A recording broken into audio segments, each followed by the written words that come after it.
First ever factory outlet Mukunda jewellery KPHB Kothapet Khammam Somajiguda Hanamkonda. నమస్తే రమగారు. నమస్తే జయ. రమగారు, మనకి ధనుర్మాసంలోనే సుబ్రహ్మణ్య షష్ఠి ఉంది కదా. షష్ఠి యొక్క విశిష్టత. సుబ్బరాయ షష్ఠి అంటే సుబ్రహ్మణ్యేశ్వర ఆరాధన చేసుకునే రోజు. ఇది వరకటి కంటే సుబ్బారాయుడు షష్ఠి అంటారు. సుబ్రహ్మణ్య షష్ఠిని సుబ్బారాయుడు షష్ఠి. తమిళియన్స్ ఎక్కువ చేస్తారని కనిపిస్తుంది. స్కంద షష్ఠి అంటారు. మన వైపు సుబ్రహ్మణ్య షష్ఠిగా చెప్తాం. కంద అని రాస్తారు కానీ కంద కదది, స్కంద షష్ఠి. అయితే నాగుల చవితి నాడు ఆచరించలేని వాళ్ళు స్కంద షష్ఠి నాడు చేసుకోవటం ఒక పద్ధతి. స్కంద షష్ఠే చేసుకోవచ్చు మనం. స్కంద ఆరాధన సంతానప్రదం. రెండోది కుమారస్వామి శుద్ధ జ్ఞాన స్వరూపుడు. సుబ్రహ్మణ్యుడు జ్ఞానస్వరూపుడు. మనము మన జీవితానికి ఒక ఆధ్యాత్మిక ప్రగతి కావాలన్నా, క్రమశిక్షణతో కూడిన జీవితం కావాలన్నా కూడా సుబ్రహ్మణ్య ఆరాధన చాలా మంచిదిగా చెప్తారు.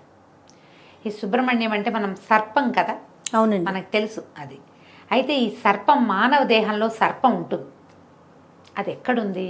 కుండలిని స్వరూపంలో ఉంటుంది. ప్రతి మానవుడికి మనకి అవయవాలు కనపడతాయి. కనపడనివి చక్రాలు ఉంటాయి మనకి. షట్చక్రాలు ఉండి 6 చక్రాలు ఉండి పైన 7వ చక్రమైన సహస్రార చక్రంలో అమ్మ అంటే మా శక్తి కొలువై ఉంటుందని చెప్తారు. ఈ శక్తిని చూడాలంటే మూలాధార చక్రంలో ఉన్నటువంటి కుండలిని శక్తిని నిద్రలేపి ఆ శక్తి ద్వారా మనం అమ్మని చూడగలుగుతాం. ఈ కుండలిని ఎలా ఉంటుందంటే తన తోకని తనే కరిచి నోటితో కరిచి పెట్టుకుని 3 చుట్టలు చుట్టుకుని ఉన్నటువంటి ఒక సర్పాకార శక్తి మనకి మానవ దేహంలోనే ఈ కుండలిని రూపంలో ఉంటుంది అని చెప్తారు. ఈ కుండలిని శక్తి అది సర్పంలాగా పైకి వస్తుంది కదా, అది సుబ్రహ్మణ్య శక్తిగా చెప్పబడుతుంది. జ్ఞానం కలిగినప్పుడే, మనలో జ్ఞానం వికసించినప్పుడే మనం ఈ చక్రము ఆ చక్రాన్ని సరిచేయటము, అది మిగిలిన చక్రాలను భేదనం చేసుకుంటూ ఆ చక్రంలోంచి ఈ కుండలిని శక్తి బయటకు వచ్చి ఒక్కొక్క చక్రాన్ని దాటుకుంటూ చక్రభేదనం చేస్తూ తురీయ స్థితికి పై దాకా అది రావాలి అంటే కనుక జ్ఞానం కావాలి మనుషులకి. అంతేగా మనం ఈ కుండలిని భేదన చేసిన వాళ్ళు, చక్రభేదనలు చేసిన వాళ్ళు మన చుట్టుపక్కల కొంతమంది మహానుభావులు కనపడతారు. సాధారణంగా చక్రభేదన జరిగినప్పుడట షట్చక్రాలను ఒక్కో చక్రాన్ని భేదించి శక్తి పైకి వస్తున్నప్పుడు ఒక్కొక్కళ్ళకి కొన్ని రకాల శక్తులు వస్తాయి.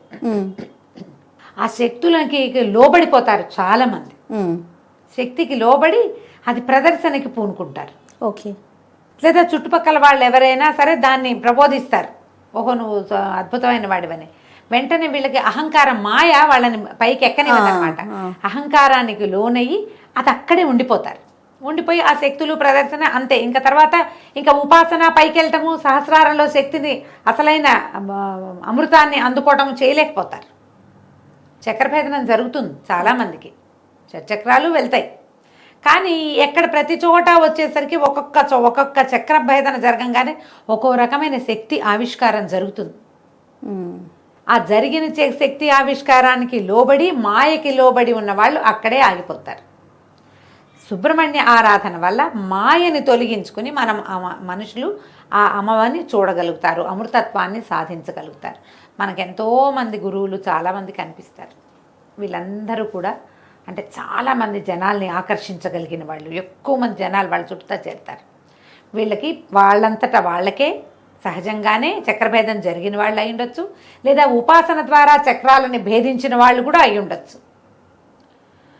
ఈ ఎప్పుడైతే జనము గుమికూడటము చాలామంది వేరే రకరకాల మార్గాలు వచ్చినాయో ఏ స్థాయికి వెళ్ళారో ఆ స్థాయిలో ఉండిపోతారు. మనం ఎంతోమందిని గమనిస్తాం, పెద్దవాళ్ళని చూస్తాం, వాళ్ళలో విపరీతమైన జనాకర్షణ ఉంటుంది. వాళ్ళు ఏం చెప్పినా వింటారు జనం. అవును, వాళ్ళ వెనకాల పరిగెడతారు, వాళ్ళనే పరమ గురువుగా భావిస్తారు కూడా.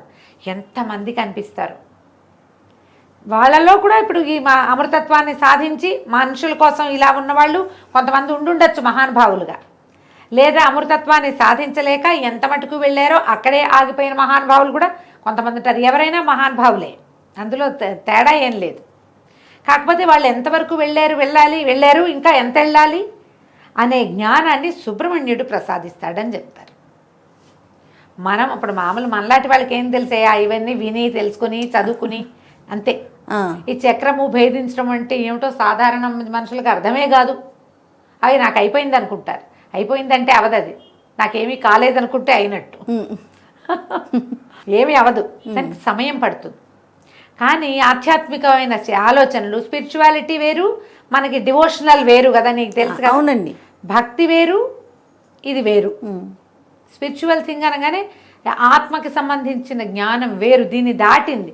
భక్తి అనగానే మన భక్తి ఎక్కడ ఆగిపోతుంది? పువ్వులు, పూజ అక్కడే ప్రసాదాలు ఇక్కడే ఆగుతుంది. దాన్ని దాటి ముందుకెళ్తాం అనేది సుబ్రహ్మణ్య ఆరాధన వల్ల మనకి లభిస్తుంది. ఓ. ఈ సుబ్రహ్మణ్య ఆరాధన కూడా ఏదో శ్రోత్రియంగా ఏది కనపడుతుందో దాన్ని చేయటం కాకుండా ధ్యానము, తదేక దీక్ష, ఇవి చాలా అవసరం. ఉహుం. తరచుగా సుబ్రహ్మణ్య దేవాలయాలు దర్శించే వాళ్ళకి ఆత్మజ్ఞానం వైపు దృష్టి వెళ్ళటానికి అవకాశం ఉంది. ఓహో. ఆయన్ని ఆరాధిస్తే మన ఆధ్యాత్మిక ప్రగతి బాగుంటుంది. దానికోసమే కాకుండా లౌకిక జీవనానికి కావలసినటువంటి సంతానోత్పత్తికి సుబ్రహ్మణ్యుడే అధిదైవం. సంతానం కావాలంటే సుబ్రహ్మణ్యుని ఆశ్రయిస్తే సంతానం కలుగుతుంది. జాతకంలో నాగదోషాలు అవి ఉంటే, కుజదోషము, నాగదోషము కనపడుతుంటాయి, వాళ్ళు తప్పకుండా సుబ్రహ్మణ్య ఆరాధన చేయాలని చెప్తారు. సమీపంలో ఉన్న ఎక్కడ నాగనాథులు ఉంటారు, ఎక్కడ నాగప్రతిష్టలు ఉన్నా అక్కడ పూజించటం. సర్పారాధన, నాగారాధన చాలా మంచివి. సుబ్రహ్మణ్య స్తోత్రాలు కూడా కొన్ని అద్భుతమైన స్తోత్రాలు ఉన్నాయి. సుబ్రహ్మణ్య భుజంగ ప్రయాతము, సుబ్రహ్మణ్య అష్టకం, సుబ్రహ్మణ్య సహస్రనామాలు, సుబ్రహ్మణ్య అష్టోత్తరము, ఏది సులువుగా మీకు చేసుకోగలిగితే అది చేసుకోండి. సుబ్రహ్మణ్య అష్టకం చాలా సులువు, 9-10 శ్లోకాలు చక్కగా నోటికి వచ్చేస్తాయి.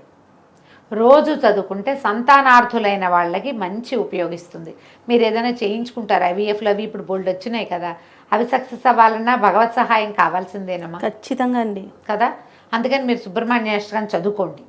ఉమ్, చదువుకుని ఏదైనా చేయించుకోండి. వైద్యానికి వెళ్తున్నారు, అదొద్దు, ఏ హోమియోపతి మందే వేసుకుంటున్నారు, అప్పుడు కూడా సుబ్రహ్మణ్య ఆరాధన చేసుకుంటూ హోమియోపతి వైద్యమే చేయించుకోండి. ఉహుం. దానికి వెళ్ళినా దీనికి వెళ్ళినా ఎప్పుడు కూడా భగవత్ సహాయం తీసుకోదలిస్తే సుబ్రహ్మణ్యుడు దీనికి అధిదైవంగా ఉంటాడు. ఉహుం. వివాహాలు ఆలస్యమైనా, తరచు సంతానం లేట్ అయినా, లేదా అబార్షన్లు అయిపోయే వాళ్ళు ఆహా. చాలా మందికి మిస్క్యారేజెస్ అయిపోతుంది. అవునవునవును. కొంతమందికి ఈ ఎక్టోపిక్ ప్రెగ్నెన్సీ లాంటివి వస్తాయి, వాళ్ళకు కూడా సుబ్రహ్మణ్య ఆరాధన మంచిది, స్కందారాధన మంచిది అనేది మనం ఎప్పుడు చెప్తూనే ఉంటాం. ఎందుకంటే ఈ స్కందుడు ఎన్ని చోట్లకో మారి ఎక్కడ ఇది కాకుండా జన్మించాడు. ఉమ్, ఎన్ని ప్రతికూల పరిస్థితులు వచ్చాయో ఆయన పుట్టుక్కి. అవును. అమ్మా నాన్నని కలవనివ్వల దేవతలందరూ కలిసి. సహజంగా ఆయన పుట్టలేకపోయాడు, అవును. సహజంగా జన్మించలా. శివవీర్యాన్ని శక్తిలో నిక్షేపితం చేయలేకపోయారు, పార్వతిలోకి రానివ్వలా దాన్ని. ఆ శివవీర్యం భూమి మీద పడింది, అగ్నిదేవుడు భరించాడు, అక్కడి నుంచి గంగానదిలోకి చేర్చారు. ఆవిడ శరవణంలో వదిలిపెట్టింది, దాన్ని అక్కడ వదిలేసింది. శ్వేతపర్వతం ఎక్కడ వదిలిపెట్టేసింది.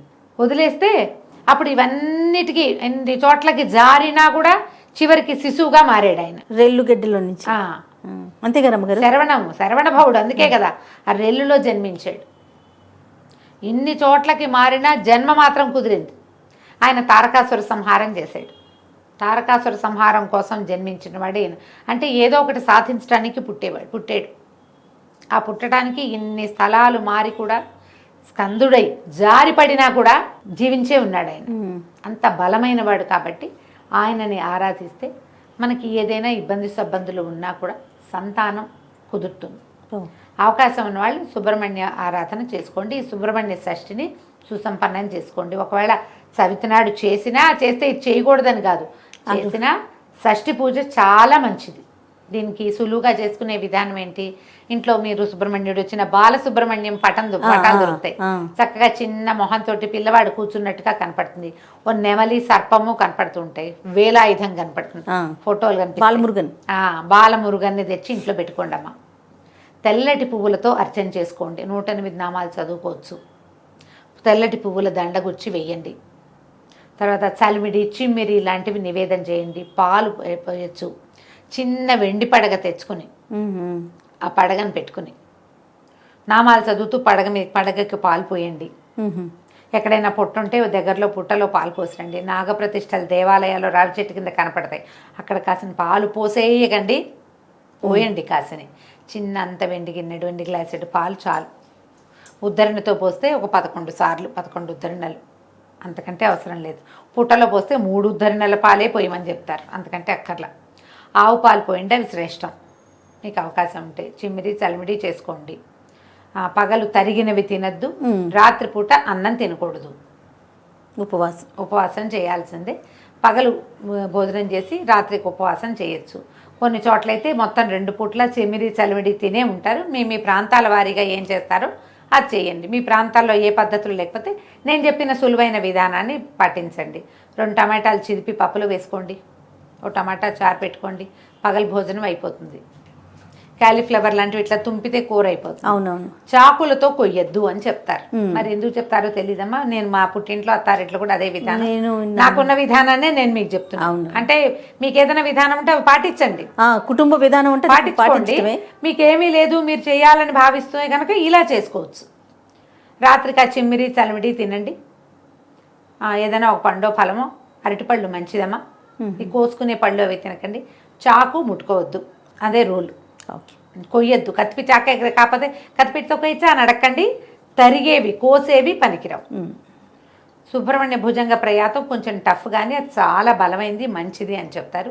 ఎవరైతే ఉపాసనా మార్గంలోకి వెళ్ళాలనుకుంటున్నారో వాళ్ళు సుబ్రహ్మణ్య భుజంగ ప్రయాతాన్ని రోజు చదువుకోవటం వల్ల ఆధ్యాత్మికమైన ప్రగతి కొంత ముందుకెళ్తాం మనం సాధనలో.